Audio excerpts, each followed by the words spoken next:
हाँ जी, आज हम एक ऐसी वैकेंसी की बात करने वाले हैं जिस पे सभी की निगाहें हैं। जी हाँ, एक ऐसी महा स्ट्रैटेजी की हम संरचना करने वाले हैं जो कि आपको आपका रास्ता दिखाएगी ड्रग इंस्पेक्टर की नौकरी पर। जी हाँ, जो कि आपको ले जाएगी उस गद्दी पे जो कि डीआई की कुर्सी है। तो ये जो डीआई की वैकेंसी आई है, यूनियन पब्लिक सर्विस कमीशन की, मेडिकल डिवाइसेस की, करेक्ट, असिस्टेंट ड्रग कंट्रोलर, बहुत सारी वैकेंसीज आई है, 22 पोस्ट वगैरह निकली है।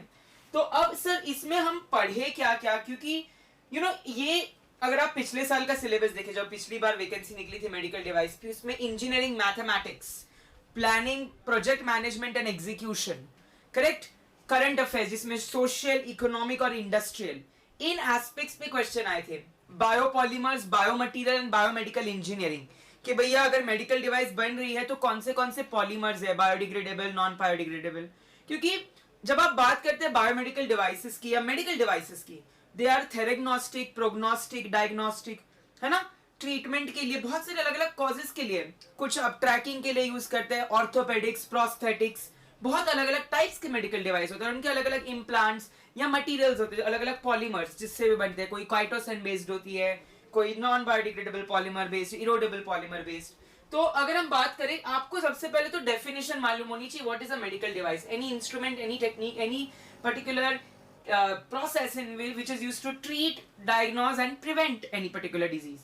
Correct? So CDSCO की definition, Central Drug Standard Control Organization under जो DCGI राजीव रघुवंशी जी है, WHO के अकॉर्डिंग एंड यूरोपियन यूनियन के according definition of the medical devices. और फिर आपको पता होना चाहिए सुगम पोर्टल क्या है, क्योंकि आधे से ज्यादा लोगों को यही नहीं पता कि जब आप अप्लाई करते हैं मेडिकल डिवाइसेस का, अगर आपको करना है मार्केट, तो सुगम पोर्टल, यहाँ पे इसका पूरा प्रोसेस दिया जाता है।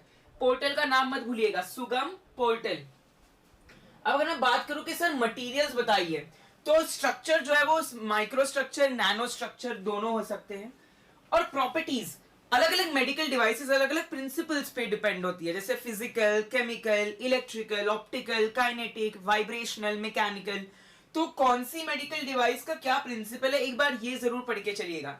तो अलग मेडिकल डिवाइसेस ऑर्गन स्पेसिफिक होती है, लेग्स, हैंड्स, है ना, आपके फेशियल, सिस्टमिक बेस्ड, जैसे पेसमेकर, ग्लूकोमीटर, ऑक्सीमीटर, स्फिग्मोमैनोमीटर, क्या है ये सब मेडिकल डिवाइसेस ही तो है my dear.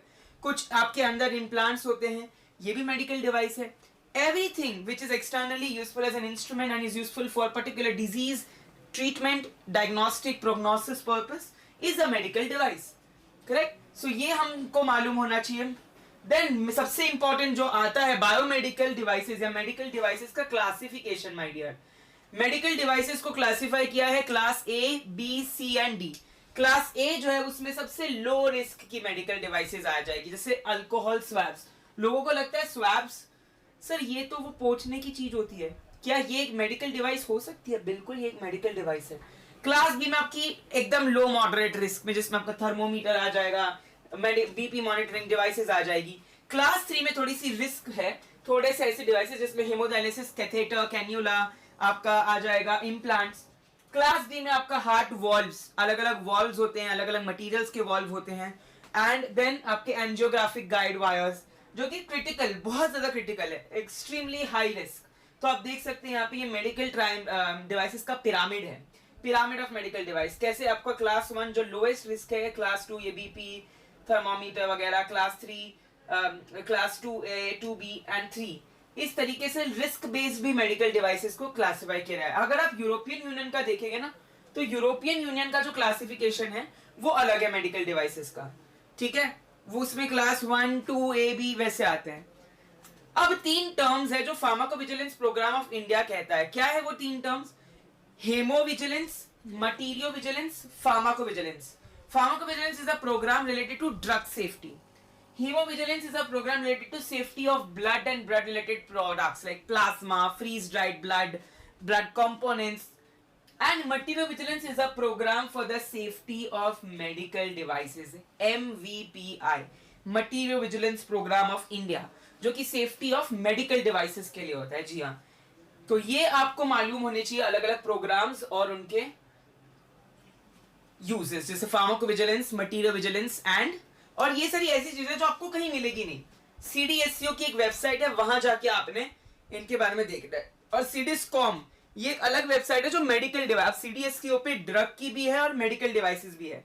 Medical devices comes under technology, so वो मेडिकल डिवाइसेस जो है उसका जो अलग है एक वेब लिंक है, तो वो वेबसाइट पे जाके आप पूरी डिटेल्स जान सकते हैं, कुछ प्रोसेस, फॉर्म नंबर्स वगैरह, राइट। अब अगर मैं बात करूं medical devices can be diagnostics, जैसे ECG, ultrasound, imaging, therapeutic devices जैसे पेसमेकर है ना, आपके वेंटिलेटर्स, डायलिसिस की मशीन, हेमोडायलिसिस करते हैं काफी बार, यूरिन डायलिसिस करते हैं। थर्ड है मॉनिटरिंग डिवाइसेस जो कि पेशेंट के वाइटल्स को मॉनिटर करती है, ऑक्सीमीटर, पल्सीमीटर, ब्लड प्रेशर मॉनिटर्स। चौथा है असिस्टिव डिवाइसेस जो कि आपके जैसे हियरिंग एड्स, राइट, आईज के कुछ एड्स हैं, तो अलग अलग एड्स के लिए ये यूज होती है। सो आपकी डायग्नोस्टिक्स, थेराप्यूटिक, मॉनिटरिंग, असिस्टिव और लास्ट है rehabilitation. Rehabilitation is like a physical therapy after drug addiction और एनी एडिक्शन, या कोई भी ऐसी न्यूरोडिजेनरेटिव डिमेंशिया, प्री-सेनाइल डिमेंशिया के बाद you need some rehabilitation, so for that these medical devices are useful. अब सबसे इंपॉर्टेंट सीडीएससीओ का ये क्लासिफिकेशन, सर जोनल ऑफिस कितनी है, सब जोनल ऑफिस कितनी है, पोर्ट कितने हैं, लेबोरेटरीज कितनी है। लेबोरेटरीज आपकी CDL Kolkata, RDTL regional drug testing laboratory Mumbai, Guwahati, Chandigarh, CDL Lucknow, CDL Kasauli, sorry, CDTL Kolkata, CDTL Chennai, central drug testing laboratories, right. Ports आपके 6 पोर्ट है, Mumbai port, Hyderabad port, Ahmedabad port, Bengaluru port, right. So ये सारे आपके पोर्ट्स हैं। सो लेबोरेटरीज, पोर्ट्स, एयरपोर्ट्स, सब जोनल एंड जोनल ऑफिसेस, क्योंकि सब zone wise है ना, north, south, west, east, 4 zone है, तो सभी जोन्स के ऑफिसेस भी अलग अलग होंगी। ऐसा तो नहीं कि बंदा साउथ से सीधा नॉर्थ पे चलेगा। सो ये काफी इंपॉर्टेंट है कि हमें मालूम हो चीजें कि भाई क्या सीन है। एंड लास्ट, बायोडिग्रेडेबल पॉलीमर्स, तो ये आपको मालूम होने चाहिए कि पॉलीमर्स जो है वो अलग अलग प्रकार के होते हैं, natural polymer, synthetic, semi synthetic, biodegradable, non biodegradable. So ये जो पॉलीमर्स है ये काफी महत्वपूर्ण रोल प्ले करते हैं, because of these polymeric materials आपके काफी ज्यादा सब्सटेंसेस जिस तरीके से आप चाहे वैसे रिलीज होंगे, वैसे एक्ट करेंगे, राइट। कुछ पॉलीमर्स होते हैं जो कि पीएच सेंसिटिव होते हैं, कुछ होते हैं जो कि टेम्परेचर सेंसिटिव होते हैं, कुछ टाइम क्रोनो सेंसिटिव होते हैं। सो सिंथेटिक पॉलीमर्स हमारे पास है polyester amides, polyamides, PVA, polyvinyl alcohol, natural alginate, sodium alginate beads जो आते हैं, काइटोसैन, कैराजिनान। तीसरे हमारे बैक्टीरियल सेलुलोज कैटेगरी के जो कि माइक्रोबियल पॉलीमर्स, और एक है बायोपॉलीमर्स, पॉलीएस्टर के ब्लेंड्स, स्टार्च के ब्लेंड्स। तो ये सारे आपके पॉलीमरिक मटेरियल्स है। तो आज का ये जो था ना मेरा सेशन, ये मेजरली आपके इंफॉर्मेशन के लिए था कि भैया तुम्हें मालूम हो, you will know about the medical devices, कि भैया हम बैठने तो जा रहे हैं यूपीएससी, बहुत सेंट्रल जॉब है भैया मेडिकल डिवाइसेस की, बट हमें यही नहीं पता कि मेडिकल डिवाइसेस की डेफिनेशन WHO की अकॉर्डिंग क्या है, यूरोपियन यूनियन के अकॉर्डिंग क्या है, आपके सीडीएससीओ के अकॉर्डिंग क्या है, मेडिकल डिवाइसेस के सुगम पोर्टल क्या है, मटीरियो विजिलेंस क्या है, हेमो विजिलेंस क्या है, फार्माकोविजिलेंस क्या है, क्लासिफिकेशन ऑफ मेडिकल डिवाइसेस क्या है। हमें यही नहीं पता कि मेडिकल डिवाइसेस को हाई रिस्क, लो रिस्क क्यों कहा जाता है, types, therapeutic, diagnostic, prognostic, assistive, rehabilitative. So ये कुछ चीजें और मटेरियल्स जिनसे मेडिकल डिवाइसेस बनते हैं। तो ये बेसिक है जो आपके फार्मा पार्ट का है। अब नॉन फार्मा में भी हम जल्द लेकर आएंगे जो कि इंजीनियरिंग से रिलेटेड है, इंजीनियरिंग मैथमेटिक्स है, प्रोजेक्ट मैनेजमेंट है, मटेरियल साइंस है, प्लानिंग, एग्जीक्यूटिव मैनेजमेंट, बहुत सारी चीजें हैं। करंट अफेयर्स में आपका सोशल, इकोनॉमिक, इंडस्ट्रियल है। तो ये हम जरूर डिटेल में डिस्कस करेंगे। अगर आज की वीडियो आपके लिए इन्फॉर्मेटिव थी, कुछ नया सीखने और जानने मिला, तो एक प्यारा सा, एक क्यूट सा लाइक और सब्सक्राइब जरूर करते चलिए। Thank you so much everybody हमारे साथ जुड़ने के लिए। ऐसे ही जुड़ते रहिए, हम ऐसे ही आपके लिए इंटरेस्टिंग मटेरियल लाते रहेंगे। Wishing you all good luck.